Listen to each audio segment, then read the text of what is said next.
شوہر بہت زیادہ نادار و مفلس ہے، تب بھی اسی شوہر کے ساتھ وفاداری کرو، اس کے ساتھ غداری مت کرو۔ اگر کوئی انسان کتنا ہی زیور کا لالچ دے، کتنی دولت کا لالچ دے، کتنے ہی کاروں میں بائک پہ گھومنے پھرنے کا لالچ دے، کبھی کسی کی طرف نگاہ اٹھا کر نہ دیکھنا، اس لیے کہ اگر دنیا کے اندر کسی کے زیور کے لالچ میں پھنس کر، اگر کسی دنیا دار انسان کی لالچ میں آ کر تم اپنی آبرو کا سودا کر بیٹھو گی، تم اپنی عزت کا سودا کر بیٹھو گی، سب کچھ چلا جائے گا، دنیا میں عزت بھی چلی جائے گی اور آخرت میں تم جہنم کا ایندھن بنو گی۔ اور اگر تم نے اپنی عزت کو سنبھال کر رکھا، اپنی حیا کو سنبھال کر رکھا اور غریب شوہر کے ساتھ تم نے وفاداری کے ساتھ اپنے شوہر کے ساتھ وفاداری کی، تو نبی کا فرمان سنو، میرے آقا فرماتے ہیں جو عورت اپنے غریب شوہر کے ساتھ وفاداری کے ساتھ رہتی ہے، اپنی آبرو کا سودا نہیں کرتی، ایسی عورت کو اللہ میری بیٹی فاطمہ کے ساتھ بغیر حساب و کتاب جنت میں داخل فرمائے گا۔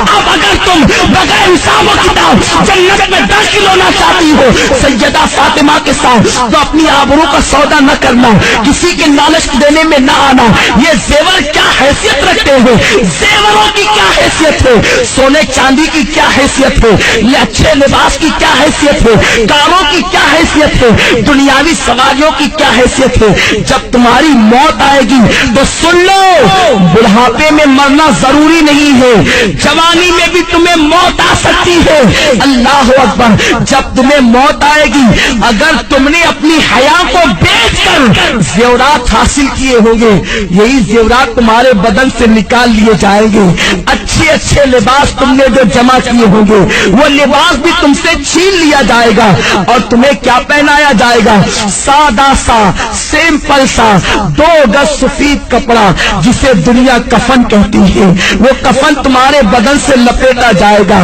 کافور کی وہ غمگین خوشبو تمہارے بدن سے لگائی جائے گی۔ تمہاری سہیلیاں آج جو تم سے کہتی ہے چل، اس غربت میں کیا رکھا ہے،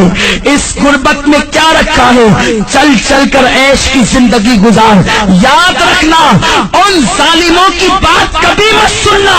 اے سیدہ فاطمہ کی کنیزاؤں، نبی نے اپنی بیٹی کا نکاح کسی کروڑ پتی کے ساتھ نہیں کیا تھا، نبی نے اپنی بیٹی کا نکاح ایسے علی کے ساتھ کیا تھا جس کے پاس گھر بھی رہنے کو موجود نہ تھا۔ حضرت علی کے میں سے میرے آقا کہتے ہیں علی میں فاطمہ کے ساتھ تمہارا نکاح کرنا چاہتا ہوں۔ علی ایسے تھے، اس وقت ان کے پاس مہر دینے کے لیے پیسے بھی نہ تھے، کپڑے پہنانے کے لیے پیسے بھی نہ تھے۔ عرض کرتے ہیں یا رسول اللہ، نہ مہر دینے کے پاس میرے پاس پیسے ہیں، نہ کپڑا خریدنے کے لیے میرے پاس پیسے ہیں۔ حضور فرماتے ہیں میری زرہ لے کر کے جاؤ، اسے بازار میں بیچ دو اور کپڑے خرید کر کے لاؤ اور فاطمہ کا مہر ادا کرو۔ میں پوچھنا چاہتا ہوں، نبی چاہتے تو اپنی بیٹی کا نکاح کسی دولت مند کے ساتھ کر دیتے، بڑے بڑے دولت مند میرے سرکار کی بیٹی کا ہاتھ مانگنے کے لیے آئے تھے، مگر نبی جانتے تھے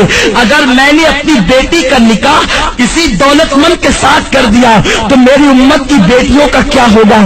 میری امت کی بیٹیاں زندگی کیسے گزارے گی۔ نبی نے اپنی بیٹی کا نکاح ایک غریب علی کے ساتھ کر کے دنیا کو بتا دیا کہ غریب شوہر کے ساتھ ایمانداری اور وفاداری کے ساتھ اپنی زندگی کو